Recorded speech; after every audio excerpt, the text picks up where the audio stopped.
They don't want that free blues. Yo, what up? Welcome back to Free Blues Boxing. Hit the like, subscribe, and the notification bell for unlimited boxing content.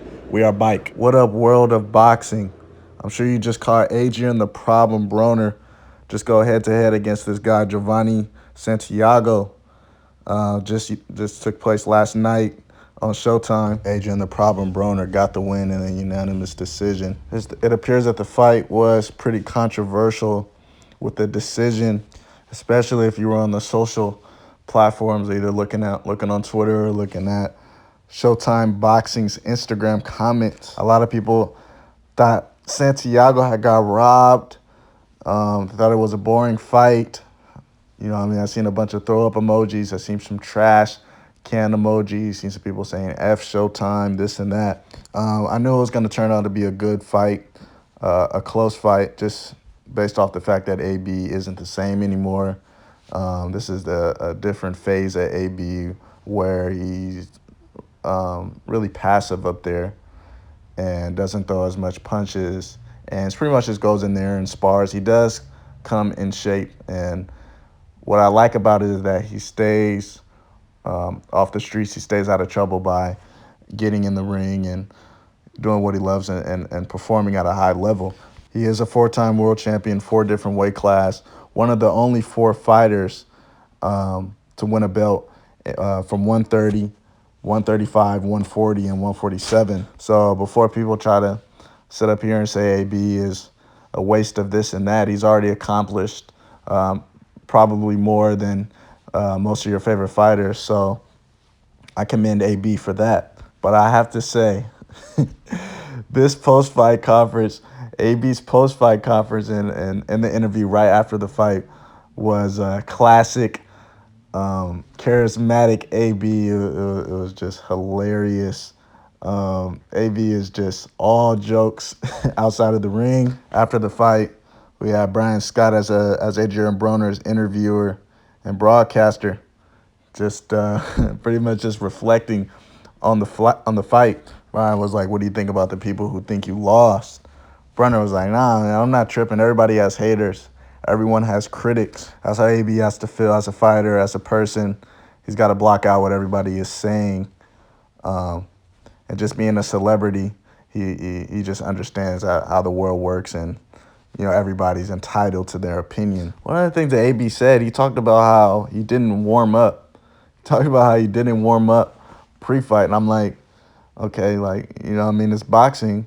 This is a dangerous sport. Why wouldn't you, break a sweat, get on the jump rope? Like, why wouldn't you warm up good enough going into a fight? I could see, just a training session in camp.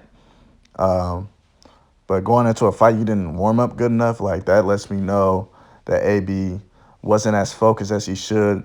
He should have been going into the fight, and that's why AB had a better second half of the fight performance compared to the first. Clearly, from my eye and from the judges' eyes, Santiago had landed more just based off the stats. But I guess according to the judges, AB had landed the more effective punches, and that's why they gave him the win. But yeah, Brian Scott was like, "So what do you think about 52% of Twitter, thought you lost?" And AB was like, 98% of my Twitter don't even like me. So, that was one of the ones I thought was kind of funny. Brian also asked, like, what are you gonna change going forward as far as your habits? He was like, AB was like, "Well, first things first, I'm gonna change these draws because my draws are wet. And get my new boxers." But yeah, there's a lot of people that hate AB. They just hate his jokes. They hate how he be acting, what he be saying. But as I stated in my other previous Adrien Broner videos, the promoters are trying to utilize AB in his career, just milk out the rest of his career, and the way that he be acting outside of the ring just plays a huge part in as far as the promotional aspect. In the boxing market, AB will thrive. He will have a second half. He will have a second half of his career where he fights, at junior welterweight and get huge fights with Regis Prograis and a potential Josh Taylor. Yeah, so we know the complications AB has had, with him fighting cases and, in court telling the judge, like, look, I got $13. I can't give y'all any money right now. Let me call my lawyer, blah, blah, blah. AB had the nerve to tell Brian Scott after the fight, like, look, I only had $13 coming into this fight.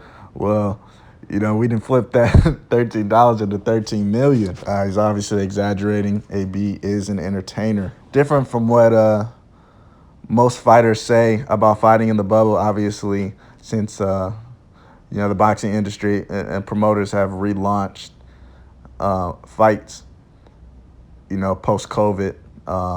Fighting in bubbles, obviously other sports have done a good job at launching their bubbles and keeping their sport going. AB had emphasized that the bubble had made him feel pretty uncomfortable with him not being able to make weight at 147 when the fight was supposed to be at 140. He said that the bubble didn't have the proper resources for him to hit the bags or to jump rope, things like that. But then he was like, now I know what I got to do. I've learned. I've fully adjusted so that the next time he fights later this year. He said he wants to fight 3 times this year, by the way, which is an eye opener. But he said for this specific bubble, it was hard to shed off the last few pounds. But for his later fights, he know what he has to do to make the weight. Fast forward to the post-fight press conference. One of the reporters had asked AB, what are the potential fights that you want? AB was like, look, there's a lot of young, hungry lions. He took a shot at Regis Prograis, which was a huge eye-opener. I know they've been building up that fight for the last few years, talking a lot of smack through social media on YouTube. In this post-fight press conference, AB said, when he gets in the ring with Regis Prograis, he is going to F him up. I repeat, he's going to F him up. Definitely taking a shot at Regis Prograis. Regis Prograis is a very tough fighter at the 140-pound weight division. He had just lost last year to Josh Taylor in a split decision.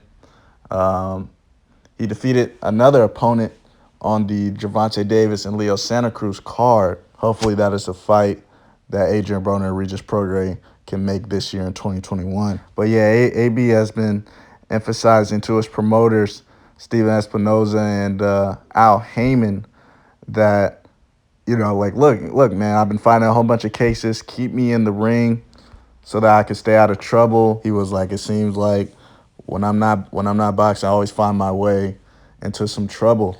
So going forward, we'll see what they're gonna do with AB and if his dreams can come true, if he can get in there another time in the summer and then one more time in the winter. That will make AB a really active fighter 3 times in the ring this year. One thing I don't like what AB was doing in the post-fight press conference was that he was drinking Sprite. He had told somebody on his team they were handing him the Sprite on the Zoom call, and he told his team, "Look, hey, first take off the Sprite label. Sprite doesn't pay me yet." AB is all comedy. Obviously, super excited that he won. He did give credit to his opponent Santiago. And said, look, he was physically strong. He was fighting for his life. He was 14-0. He doesn't want to lose his O. He was fighting like a bum. He was fighting like a bum would fight over a sandwich. AB is just super quick with the punchlines. Some will call him ignorant. Some say he just tells hardcore jokes. It doesn't matter. I just wish the best for AB. He's an incredible talent. I would like to think he knows how serious boxing is. He is a 4-time world champion. Like I said, he was like, look, when that bell rings, my life is on the line. So let's go. The boxing world and even people who aren't boxing fans have seen AB's lifestyle, celebrity, him as a boxer, just be a complete roller coaster. He lost mega fights to Maidana, Sean Porter, Mikey Garcia, and Manny Pacquiao, but he's also accomplished way more than most boxers. He emphasized after the fight that he fell in love with boxing before he even fell in love with a girl. So he's just going to continue to do his thing. He said it feels great to finally, have that feeling of him winning another fight. This is Adrien Broner's first win in about 4 years. So that is a big deal. We'll just have to see where Al Heyman is going to stir Adrien Broner in the right direction, if he's going to, and what's next for him, in the junior welterweight division. But yeah, put in the comment section who you want AB to fight next, who you think won the fight between him and Santiago, and what other fights you want to see as well. They don't want that free blues. Yo, thank you for watching another Free Blues commentary. Hit the like, subscribe, and the notification bell for limited boxing content. Until next time.